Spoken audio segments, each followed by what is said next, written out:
era normal baru. Nah, itu sungguh-sungguh berdampak pada hilangnya kebiasaan lama.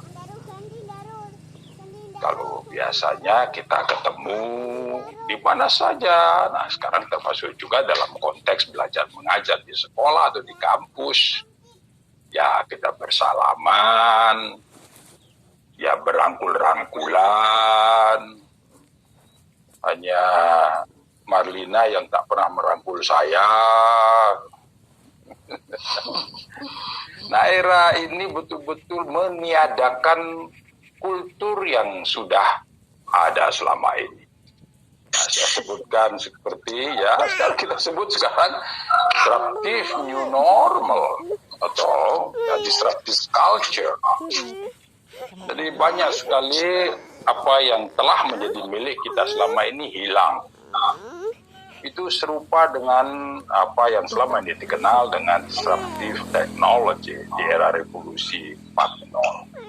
Banyak sekali teknologi yang musnah karena munculnya teknologi yang baru. Serupa dengan itu. Nah, dalam keadaan yang seperti itu, sekarang bagaimana pembelajaran dikerjakan? Bagaimana penerapan semua itu di dunia belajar? Berkaitan dengan interaksi guru-murid, murid-murid. Dan kita tahu orang-orang yang berkecimpung dalam bidang teknologi pembelajaran ini benar-benar tahu bahwa interaksi guru murid, murid-murid itu sangat kompleks. Sehingga jika ada normal baru, jadi kebiasaan yang baru seperti ini, bagaimana nanti pembelajarannya? Ini pertanyaan yang besar, ya. Bagaimana dampaknya dengan jumlah siswa yang harus di-manage dalam kelas? Tentang waktu belajar bagaimana di dalam kelas, karena semuanya harus dibatasi. Jangan sampai ada orang berinteraksi di dalam kelas melebihi 40 menit, harus segera dibersihkan lagi, seterusnya. Kegiatan belajar mengajar yang sangat membatasi sentuhan fisik satu dengan yang lain. Karena kita tahu begitu banyak konten-konten kurikulum itu bisa dipelajari dengan cara yang terbaik jika ada kooperasi dan kolaborasi dan ada nanti sentuhan-sentuhan yang luar biasa. Demikian juga interaksi fisik lainnya. Nah, hal-hal seperti ini sekarang ini menjadi kebijakan. Nah, saya mengasumsikan inilah yang terjadi. Ya, inilah yang terjadi. Sehingga bagaimana nanti pembelajarannya? Dengan sebuah asumsi. Kalau nanti pemicunya berhenti atau hilang, mungkin orang akan kembali ke era sebelumnya. Nah, saya mengasumsikan inilah yang terjadi, dan jika terjadi dalam jangka waktu tertentu atau bahkan nanti lama, mungkin menjadi permanen, kita juga tidak tahu apa yang akan terjadi berikutnya. Nah, bagaimana kita menyelesaikan hal seperti ini? Nah, ini menjadi tantangan buat kita. Nah, itu perlu terus dipikirkan. Nah, siapa yang harus memikirkan itu? Ya, kita orang-orang teknologi pendidikan.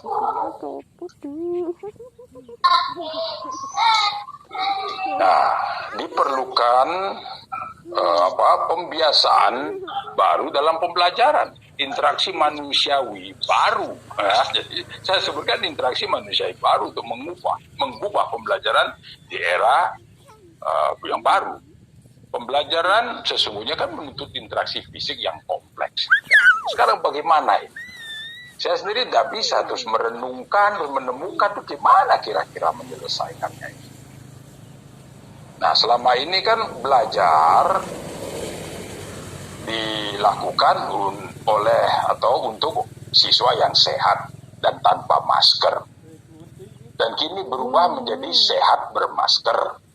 Ini bisa dibayangkan sekarang gini ya, gimana belajar? Bagaimana dengan pembelajaran yang menuntut konteks kerjasama, kooperatif, kolaboratif learning? Belajar terjadi jika ada kontak fisik. Bahkan ada juga konten-konten yang membutuhkan kecermatan olah bibir, olah lidah. Gimana nanti? Ini menjadi hal yang penting untuk dipikirkan. sebuah pembiasaan baru yang tak pernah diramalkan sebelumnya oleh siapapun. Siapapun tak pernah meramalkan hal ini. Munculnya COVID-19. Tidak pernah ada orang meramalkan. Sehingga tiba-tiba itu muncul dan terus kita mencari sekarang penyelesaiannya. Dan ditemukanlah cara-cara yang ya ini katakanlah teruji sahih. Bagaimana cara hidup di era yang sekarang. Nah, itu yang pertama. Era normal baru. Sekarang perubahan apa? Perubahan konsep belajar, konsep pembelajaran. Supaya cocok dengan eranya. Nah, apa yang kita kenal selama ini dalam bidang kita, konsep belajar, konsep mengajar, pembelajaran. Kalau kita bicara tentang media, rancangan pembelajaran, evaluasi pembelajaran. Konsep-konsep ini dibangun dari riset-riset yang berbasis face-to-face learning. Jadi, apa yang ada sekarang ini yang telah teruji sahih itu belum dibangun dari apa yang sekarang ini sedang terjadi dan kita lakukan. Nah, sekarang pertanyaannya apa? Konsep-konsep yang dulu dibangun itu. Kalau kita mengajar belajar itu apa? Kita sudah punya batasannya. Mengajar, pembelajaran, media, rancangan, kita sudah tahu semuanya itu. Nah, apakah konsep-konsep itu dapat dipakai begitu saja ketika kita mengubah sistem sekarang dari face-to-face learning menjadi online learning? Ini pertanyaan besar yang harus dijawab ini. Saya merasakan itu tidak bisa. Sehingga perlu dicari sekarang ini dan dibangun konsep-konsep yang baru berdasarkan riset yang baru. Memulai membangun konsep belajar itu sesungguhnya apa? Mengajar itu sesungguhnya apa? Tidak bisa kita menggunakan apa yang sudah ada sekarang ini begitu saja kita pakai. Sehingga nanti berkaitan dengan bagaimana strategi untuk memotivasi, membangun semangat belajar. Ini berbeda. Karena interaksi belajar mengajarnya sudah berbeda. Dan dibutuhkan penelitian-penelitian baru tentang itu. Konsep, teori, model pembelajaran yang telah teruji sahih yang ada. Ini kan semuanya. Dari Anda yang ketika menyelesaikan tugas akhir, skripsi, tesis ini, yang mengambil itu kan hanya beberapa atau ya. Yang lainnya masih menggunakan konteks dari paradigma. Ya, sekarang kita sebut itu paradigma lama. Ya.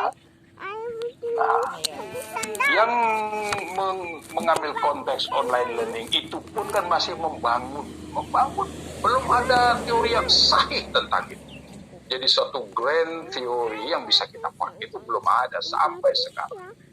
Kita masih memiliki teori agung yang besar itu berangkat dari riset-riset yang berbasis face-to-face learning.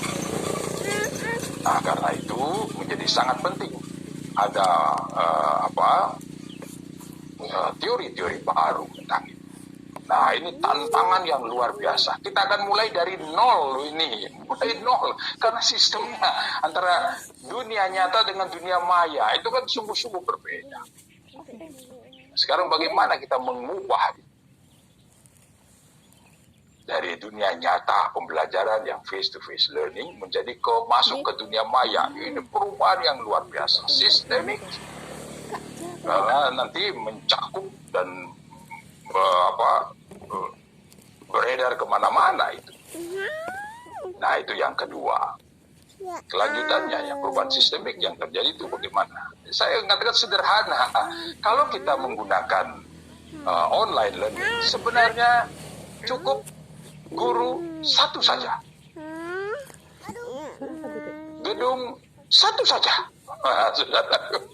Perubahan yang luar biasa. Selama ini setiap sekolah ada guru, ada sekolah, semuanya lengkap. Itulah paradigma yang berjalan sekarang. Nah, dengan online learning cukup satu. Kenapa harus banyak sekali guru harus mengerjakan sendiri, mengajarkan online sendiri? Cukup satu guru dan semua linknya bisa diakses oleh semua siswa di seluruh Nusantara. Ya cukup satu saja. Nah, bayangkan secara pemikiran yang seperti ini.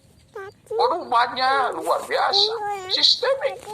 Terus guru-guru yang ada terus dikemanakan. Apa tugasnya berikutnya? Karena siswa akan mencari, mengakses informasi, konten kurikulum itu dari yang terbaik yang ada. Dan tidak semua guru bisa mengerjakan itu. Nah, gedung juga begitu. Karena tidak dibutuhkan lagi tempat. Selama ini begitu ngomong belajar, kita bicara tempatnya di mana, gurunya siapa, selalu begitu. Nah, sekarang tidak bisa lagi kita mengajukan ke sana. Gedung cukup satu.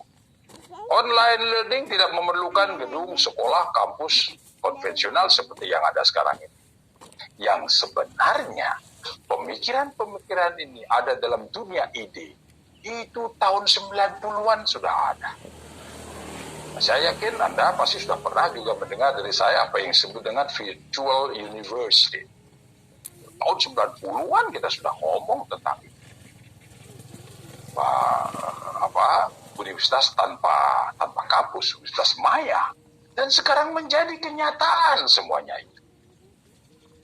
Nah, sehingga kita membutuhkan perubahan yang luar biasa untuk menjawab ini. Gedung yang ada tidak berfungsi lagi. Demikian juga guru, dosen. Nah, sekarang kelebihan semuanya itu mau diapakan? Kita harus mengubah fungsi. Ya, tetapi tetap asumsinya adalah kita bekerja masuk ke era yang baru, normal baru ini ya. Nah, demikian juga tentang dunia belajar mengajar. Cara belajar yang baru sangat berbeda. Belajar online dengan belajar tatap muka itu berbeda sekali. Demikian juga siapa yang mengajar. Perubahan dari face to face ke online learning diperlukan keterampilan baru lagi oleh guru. Tidak bisa langsung begitu saja dipakai. Guru yang hebat dalam pembelajaran tatap muka terus begitu masuk ke online learning, nah bisa mati di situ ya. Dibutuhkan keterampilan baru. Nah, mengajar dengan online diperlukan keterampilan yang berbeda, sungguh-sungguh berbeda. Dan juga yang penting, begitu kita bicara online learning, kita jangan bicara lagi setiap guru akan masuk dan berinteraksi dengan muridnya sendiri-sendiri. Online learning kekuatannya adalah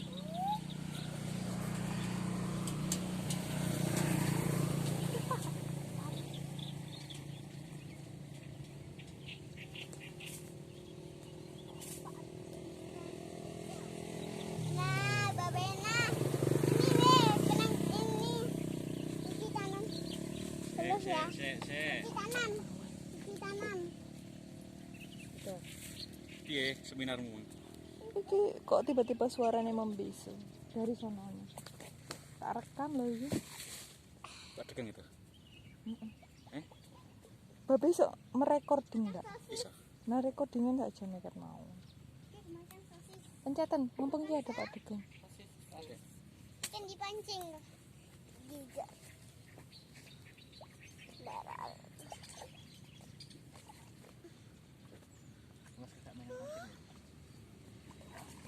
Kakak pancing.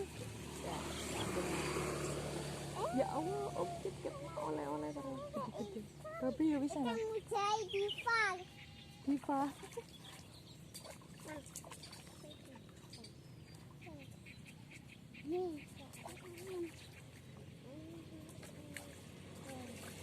Udah.